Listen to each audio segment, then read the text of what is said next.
வணக்கம். வாழ்க்கை தத்துவங்கள். கிடைத்தது ஒரு நாள் தொலைந்து போகலாம், பிடித்தது ஒரு நாள் வெறுத்துப் போகலாம், நிரந்தரம் என்று ஏதுமில்லை இந்த உலகில். பிரச்சனைகள் வராமல் இருக்க சிலரிடம் கேள்வி கேட்கக்கூடாது, சிலரிடம் பதில் சொல்லக்கூடாது, சிலரிடம் பேசவே கூடாது.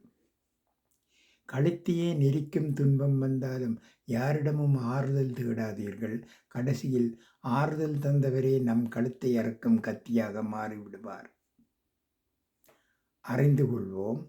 உச்சி வேளையில் கிணற்றை எட்டி பார்க்கக்கூடாது. கிணற்றுக்குள் பல்வேறு விஷ வாயுக்கள் உற்பத்தியாகும். உச்சி வெயில் நேரத்தில் நேரடியாக சூரிய வெளிச்சம் கிணற்றுக்குள் விழுவதால் அந்த வாயுக்கள் வெப்பத்தால் லேசாகி மேலே பரவும். எட்டி பார்ப்பவரை அது தாக்கினால் ஆபத்து. நன்றி, வணக்கம்.